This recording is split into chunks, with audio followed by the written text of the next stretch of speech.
There are 17 people running for Denver mayor. And if you're like, hold up, that's more than yesterday, you're right. It's a crowded field going into the April election, where two candidates are likely to end up in a runoff. Three well-known candidates have announced their campaigns to you first here on Next. Meet the fourth.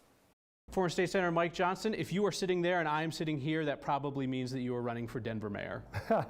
That does turn out to be true. That is why I'm here. Let's talk about one area where you think that Denver needs a pretty drastic change in approach.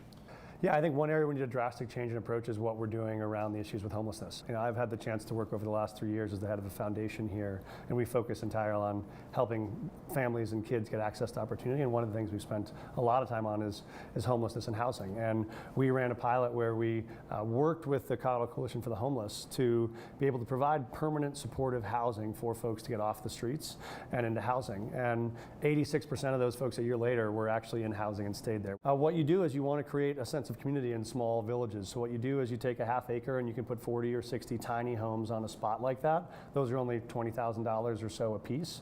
And what's important is you're also then moving people with a sense of community. Right now, folks that are unhoused, that is often the only community they have. So if you're going to come and try to pull one person out of that community and move them, they're very unlikely to go. When you can come and move an entire block of 20 or 30 people to a new neighborhood that has running water, has electricity, has housing, has addiction support services and mental health and workforce training, that is a real strategy. As the voters of Denver look at you, listen to your ideas, what do you say to voters who might think, like this Mike Johnston guy, straight white guy, grew up in Vail, went to Yale, he's got a good paying job. What does he know about what my life is like, what my challenges are like? I've spent my entire adult life serving Denver in different capacities over the last 30 years. In my 20s as a school principal, 30s as a state senator, with an office in the Holly in one of the neighborhoods that's been struggling more than anyone. There every day for folks to walk in the door and tell us what their challenges were and how we could resolve them.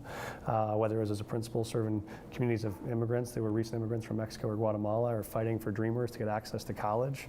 I think I've spent my career shoulder to shoulder with people who feel like their voices are not heard in City Hall or in the places where decisions are made. And so I'm very proud of the fact that I've committed my life to that, and I'm very proud of the fact that there's a real diverse coalition of people around the city who would say they feel like I've been their voice in a very effective way. Just a small portion of a far longer conversation with Mike Johnston today. You can see the full unedited interview with Mike Johnston and the other candidates running for Denver mayor on the Next YouTube channel.